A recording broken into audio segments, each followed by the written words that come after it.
Welcome to the video. In this video we'll be taking a look at this plane here. This is the X-UAV Mini Talon. Now this is a fantastic little FPV ship, but it's a little unusual from some of the ones that we've already looked at on the channel. First and foremost that you're probably spotting is it has a V-tail. This is the first model that we've tried here with a V-tail, so that's going to be a fun thing to play with. Secondly, it is very short and stubby. Although the wings are reasonably long, the actual front to back distance isn't very much at all. So it's something that's a lot easier to transport than some of the other bigger planes that we've been flying recently. Things like the Skywalkers, things like the Night Walruses. This is going to be easier to throw in the boot of a car. Now I need to say a very big thank you to Banggood.com. That's where this one came from. Here are all the specs of the model. And in this video, what we're first of all going to do, we'll take it out of the box. I'm going to put it together. I'll show you some of the tips and tricks that we found as we were putting ours together because it's a very straightforward and easy build, but there's a couple of things that can make it better. And then once we've done that, we'll take it out and do some flying footage. Now this is a model that has an awful lot of space inside, so I'm a little interested in here of actually putting in something like the new S6R receiver from Taranis, which is an auto stabilization receiver. We've got one of those here and also the programmer as well, and it can be a perfect thing to pop in the middle of this as an FPV flyer. So first of all, let's talk about the unpacking. It comes in a very large box. Our box had been a little bit damaged in transit, so I was checking the model over, and we'll see in a moment that had unfortunately affected the motor mount just a little bit. It was easy to fix, but it was one of those things that obviously had got knocked as it was coming across. And then as you take it out, we obviously have the main part, which is the body, all pre-assembled. The instructions that come with this thing show you how to put the entire thing together. So the instructions are for very much the kit form version of this, but the majority of the construction is done here. So here are the wings. The wings only have ailerons. There's no flaps on these guys. The first thing you notice when you take this out of the box is how thick these wings are. They're very deep and very wide, but they are going to need to be because the flying weight of this thing has to be pretty heavy just to balance it out, because with that motor at the back it gives a lot of weight out behind the tail, and you have to put a very large battery up in the nose for it to be even close to the central gravity you need. The tail comes in these two parts, again just fits into the back of the fuselage, and then you have a couple of carbon rods which go from one wing to the other through the central part of the body. So putting it together is really straightforward. There's loads of room in here for absolutely everything. Considering its size, they've done an amazing job. There's this balsa mount for the front for the FPV equipment. You could easily mount GoPros, gimbals, all kinds of wacky stuff on here. We'll probably end up just putting a simple FPV rig for the test flight so we can have some onboard footage. The ESC in here is a Skywalker 40 amp ESC, so it's a good job because the motor's a nice beefy motor. We'll look at that in a second, but you can see how much room there is in here. So if you wanted to put some autonomous bits and bobs in, like an APM, a Pixhawk, or one of those kind of flight controllers, there is absolutely buckets of room. First thing you need to do on the control surfaces is fit the control horns. I've read some things online saying that the control horns aren't very good and very resilient. They don't appear to be too bad as I was putting these in. I've popped mine in with a bit of epoxy, but we'll see how they survive flying. Then you put the rods into the servos themselves, and there's the little adjusters that go into the control horns. Now I had to open up the little holes actually on the servo arms themselves for these control rods. They weren't a direct fit, so a little pillar drill and they were opened up beautifully. Fitted the tail. The tail just slots into these two side pieces and you route the cable in between. Again, I used a thin film of epoxy just to put these into place. Do make sure that they are nicely slid home. And also here we found the motor mount was a little bit damaged. So what I ended up having to do here was actually cut the foam from the side of it in order to get inside so that we could use epoxy to shore it up. It wasn't particularly damaged, it had just obviously been knocked to one side, so it was a relatively quick fix. But you can see here it's a great whacking motor that we have on the back of this. It's an X-UAV, so I'm not sure whose manufacturer it actually is. 3536 930 kV unit. But once that broken motor mount was fixed and the piece of foam I cut out was stuck back in, it was all nice and solid.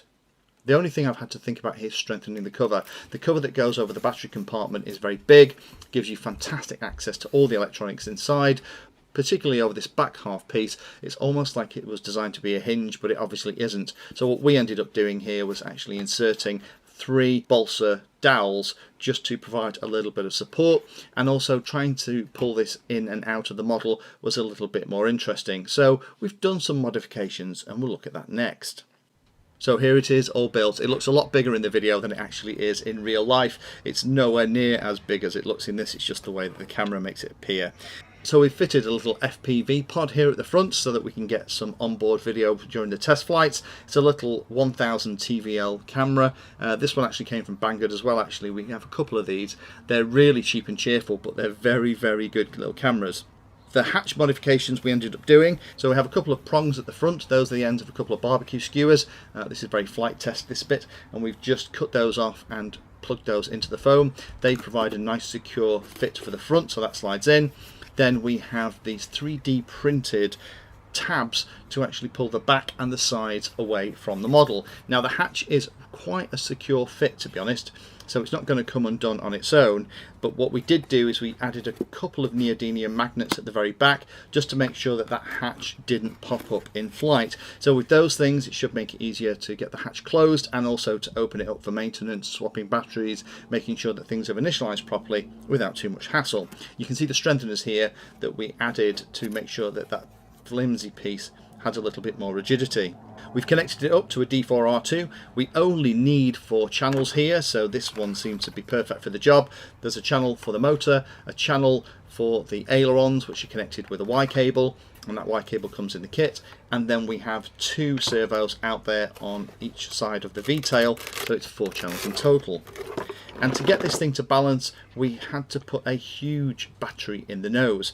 This will balance okay with this 500 milliamp hour Turnigy battery that we've got in the nose. I fly a lot of my planes on 2200 3S batteries, and that was nowhere near. Then I tried a 3700, then a 4000 milliamp hour, and eventually a 5000 milliamp hour battery. If I was going to put anything else inside the canopy, like an APM or Pixhawk, in between the 2 balsa supports, then that additional weight behind would mean potentially I'd have to have maybe a 6000 milliamp hour battery at the front. Now that's going to give us phenomenal flight time, but it does mean the all-up weight of this thing is at the low side. Still, it's about 1.32 kilograms, but it's still quite a heavy little model. So now we've seen it put together and we've gone through the main features, let's take it out to the field and see what she flies like. So here we are flying on quite a windy morning. It didn't look this windy when we set out to do some video. Thank you to Doug, the cameraman, for shooting this while I'm flying. It does mean that you need about 40-50% throttle minimum to maintain any kind of form of momentum. Those short stubby wings and the short tail mean that the control surfaces in the back are not as responsive as you maybe expect, and if you let the speed drop too low, then it starts to stall very quickly. So this is a model that I'd recommend if you want to have something for gentle, relaxing flying around. There are other models out there that are probably better suited for that.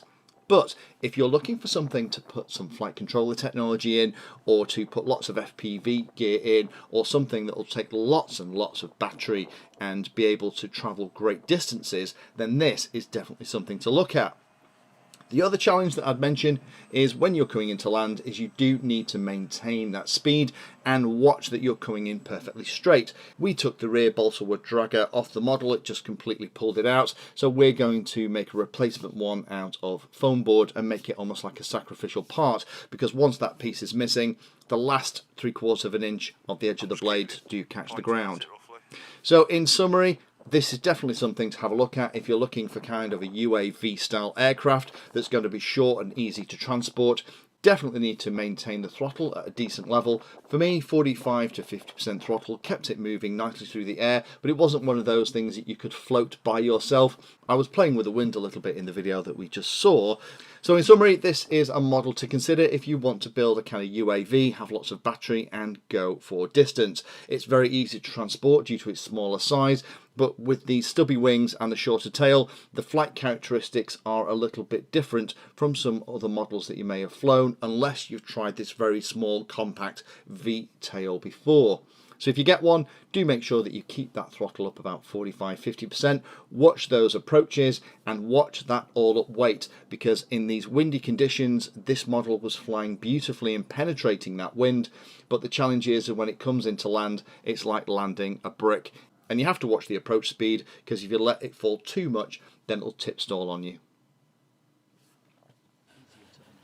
Thank you for taking the time to watch that video. There are lots of other videos on the channel and they're carefully ordered into playlists, so you may find that there are other videos on this same subject that you can go and watch. So I would recommend going into the playlist area of Painless 360 YouTube channel and looking around and seeing what there is. You never know what you might find. Thanks for watching. Please like, subscribe, and happy flying.